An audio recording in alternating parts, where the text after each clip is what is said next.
La sociedad paliativa es un libro del filósofo surcoreano Byung-Chul Han, editado originalmente en 2020 y traducido al español en 2021.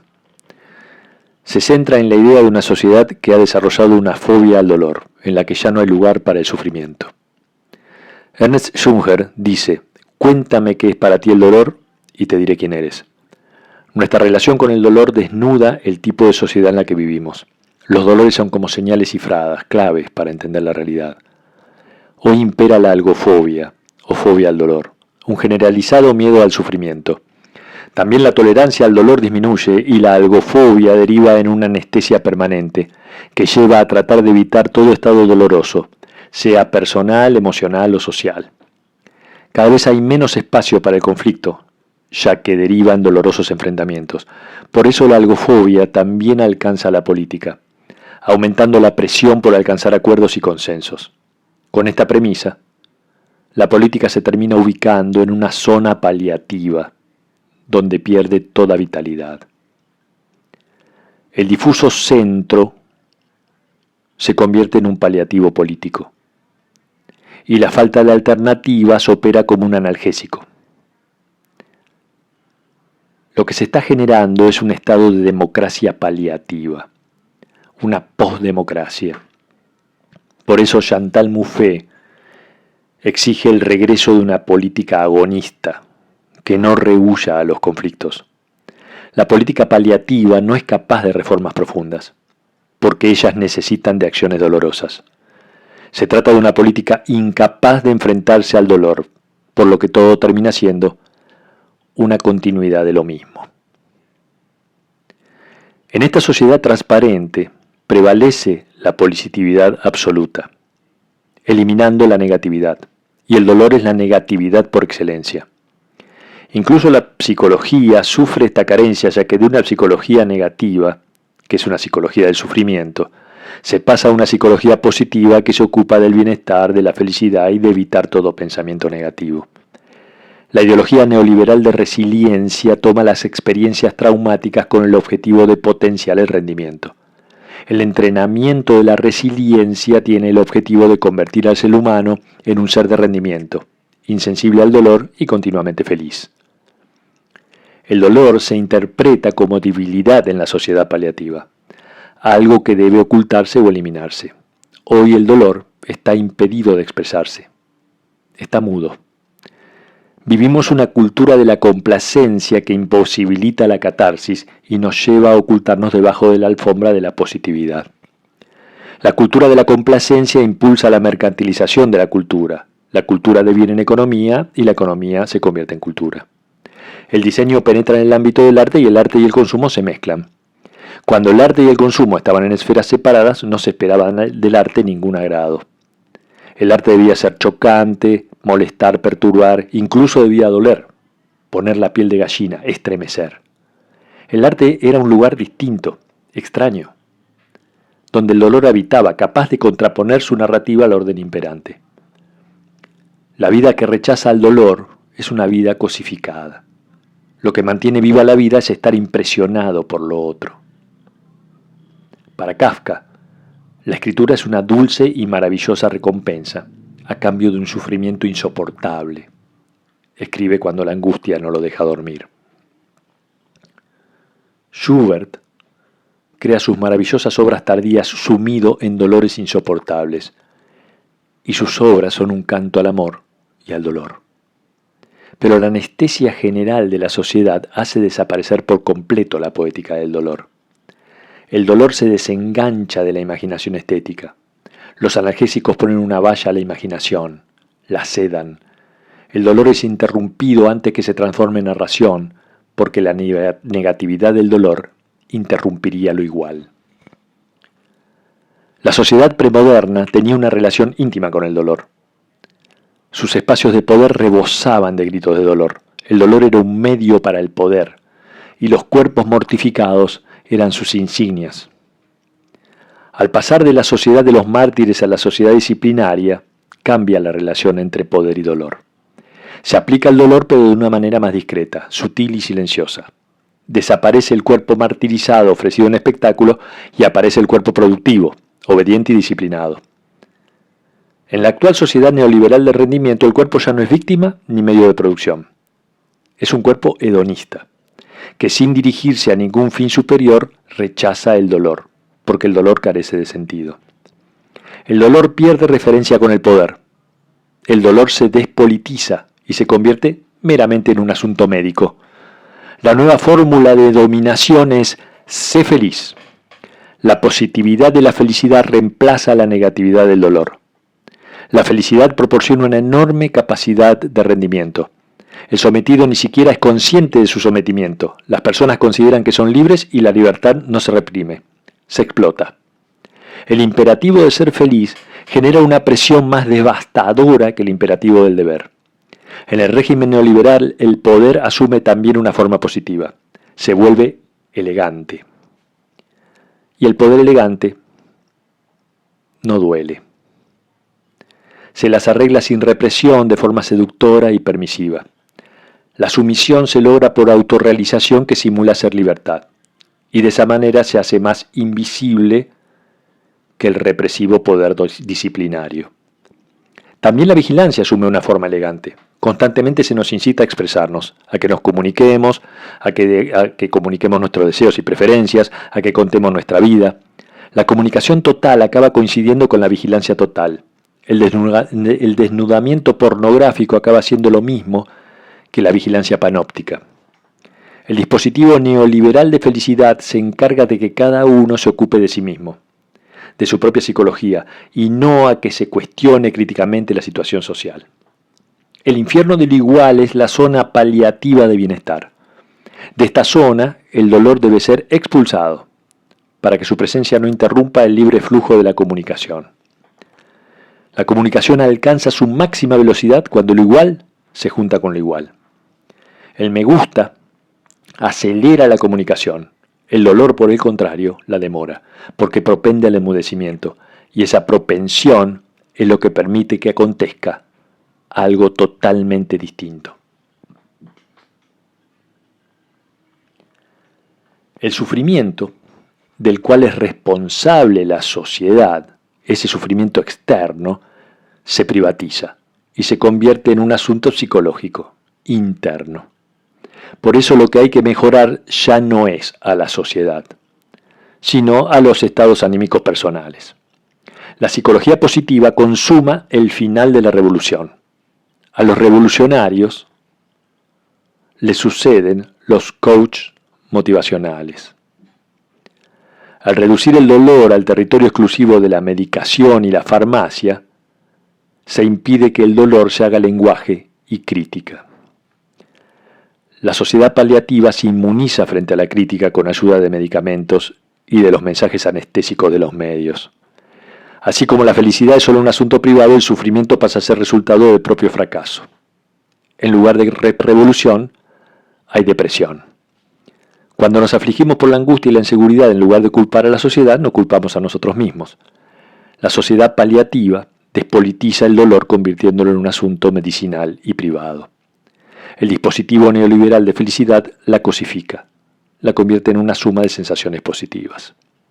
Pero la felicidad solo es posible en fragmentos, porque le es propio el dolor. Y es el dolor precisamente lo que evita su cosificación y le otorga duración. Es el dolor el que trae la felicidad. Una felicidad doliente, una intensidad dolorosa que se convierte en pasión, en la que se fusionan felicidad y dolor. La dicha profunda contiene un factor de sufrimiento. Según Nietzsche, dolor y felicidad son dos hermanos gemelos, crecen juntos. Si se le quita el dolor, la felicidad se trivializa, se convierte en un confort apático.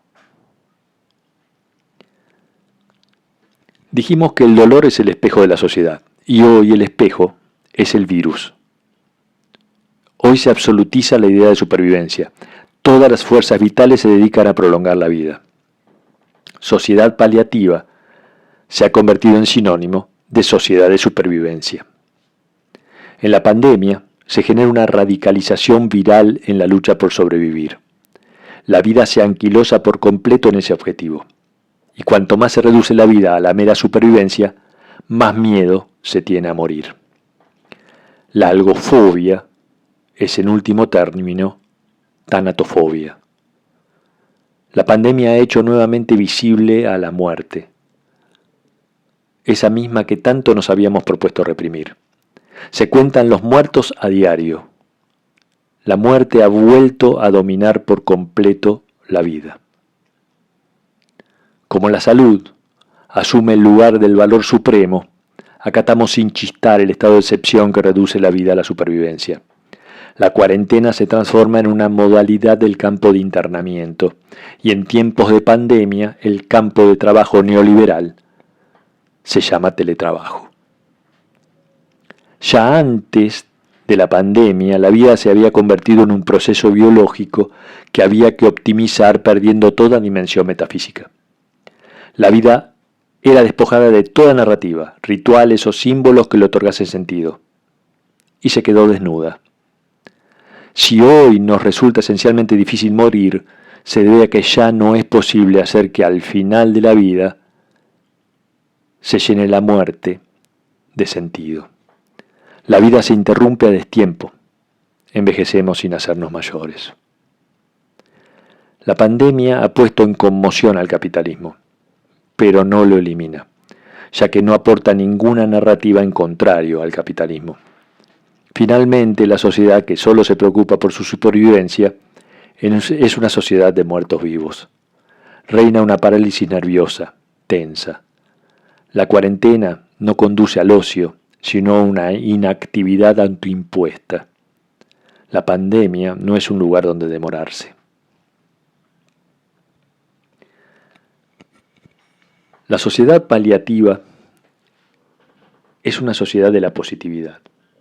Sus lemas son diversidad, comunidad, compartir, y se desaparece al otro en tanto enemigo. La circulación de información y capital alcanza la máxima aceleración cuando no se topa con nada de lo distinto. No tiene ninguna resistencia inmunológica. La globalización tiró abajo las vallas impuestas durante la Guerra Fría, las barreras inmunológicas que ralentizaban la circulación de mercancías y capital. La negatividad del enemigo que tanta capacidad inmunológica genera no tiene cabida en la sociedad neoliberal de rendimiento. Con el único que nos enfrentamos es con nosotros mismos para aumentar el rendimiento. Pero ahora el virus desencadena una crisis inmunológica, invade a esta sociedad debilitada inmunológicamente y la sume en un estado de shock que la paraliza. Lo que ha retornado es el enemigo.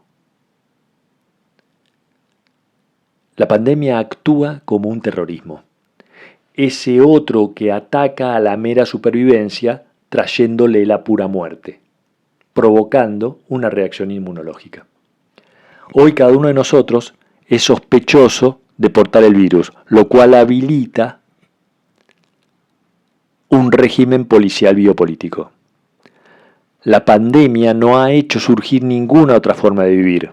En la guerra contra el virus, la vida es hoy más que nunca mera supervivencia. Una característica actual es que el dolor se experimenta como algo sin sentido.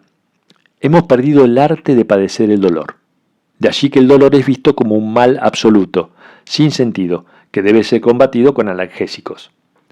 Según Freud, el dolor es un síntoma que indica un bloqueo en la historia de una persona, que a causa de ese dolor el paciente se ve impedido de seguir en esa historia, de ponerla en palabras reprimidas.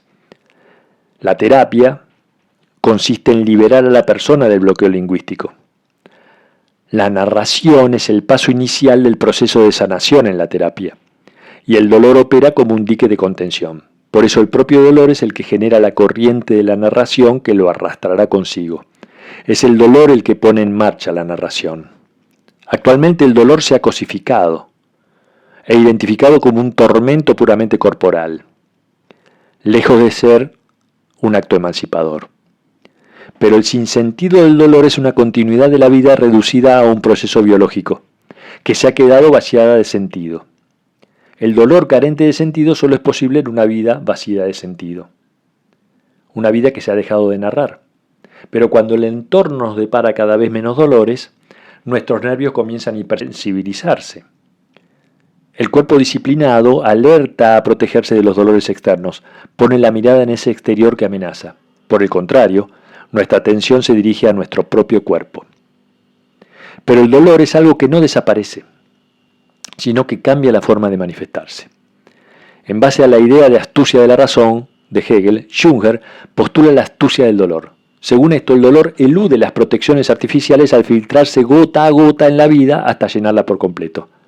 De manera atenuada, el dolor se esparce. La actual epidemia de dolores crónicos parece confirmar la tesis de Jünger. En la sociedad paliativa hostil al dolor, se multiplican los dolores mudos.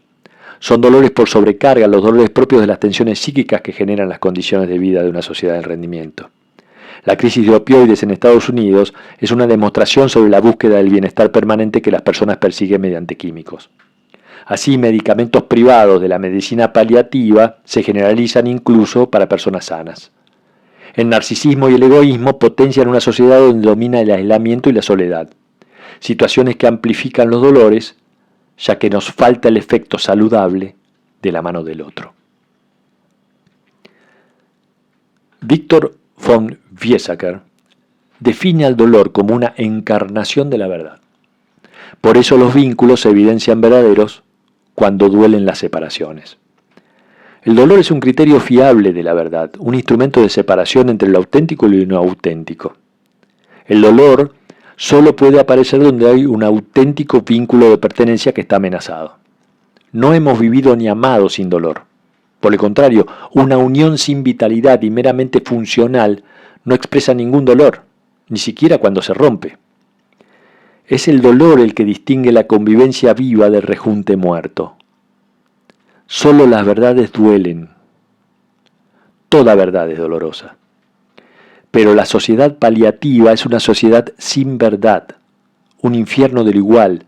En él reina la indiferencia, la igual validez de todo. El dolor es vínculo. Por eso hoy se evitan los vínculos intensos por el dolor que pudieran generar.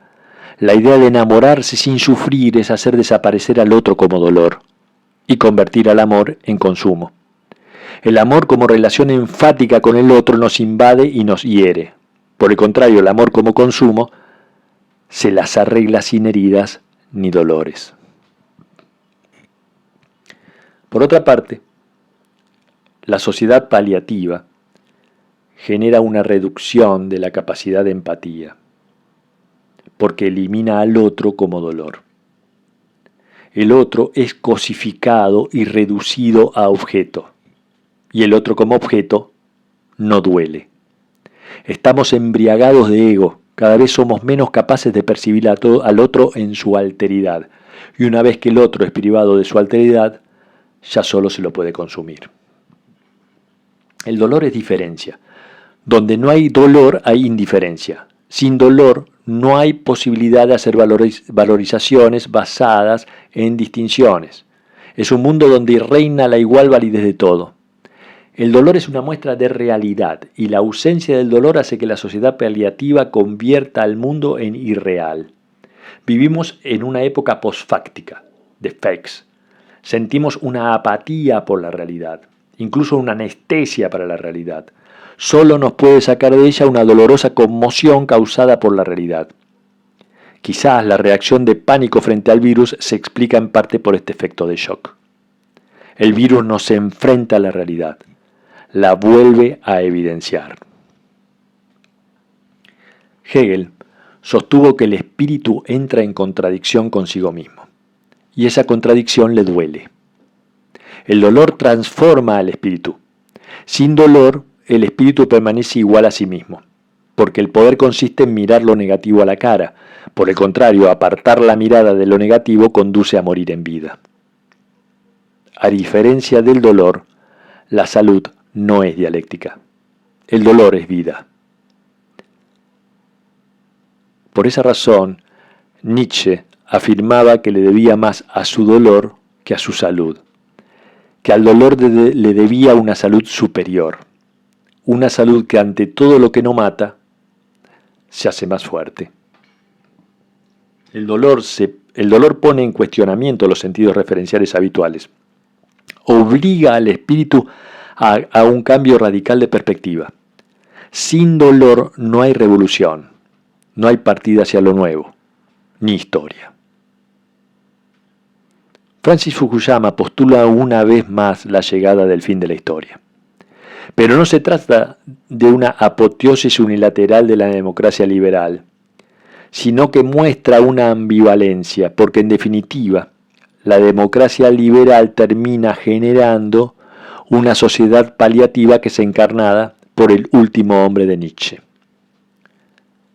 Fukuyama parte del supuesto de que al hombre le es esencial la megalotimia, ese afán de superioridad, gloria y honor sublimados hasta llegar a lo heroico, esa fuerza motora de la historia. Pero en la democracia liberal, la megalotimia se debilita y domina un fenómeno opuesto, la isotimia. La isotimia es la aspiración a la igualdad de derecho y un afán de comodidad y de seguridad. Por eso la democracia liberal favorece la aparición del último hombre, al sustituir la megalotimia por el consumo. El heroísmo finalmente es desbancado en todas partes por el consumo. Fukuyama ha errado el pronóstico. La historia no termina con el liberalismo. De hecho, la fuerza actual del populismo de derecha y las autocracias así lo demuestran. La sociedad liberal está fracasando en su lucha contra el virus. Se acabará imponiendo la evidencia de que para combatir la pandemia conviene poner la vista en el individuo particular. La vigilancia biopolítica. Ya el régimen de vigilancia digital socava con sus rasgos totalitarios a la idea liberal de libertad, degradando a la persona humana a un juego de datos. El capitalismo se está convirtiendo en un capitalismo de vigilancia, porque la vigilancia genera riqueza. La psicopolítica de Big Data nos arroja una crisis de libertad. ¿Por qué la enorme vigilancia digital habría de detenerse frente al virus? El shock pandémico acabará provocando la instauración de un régimen global policial biopolítico que autorice al acceso al cuerpo de las personas. El último hombre no es un defensor de la democracia liberal, porque el confort representa para él un valor superior al que representa la libertad.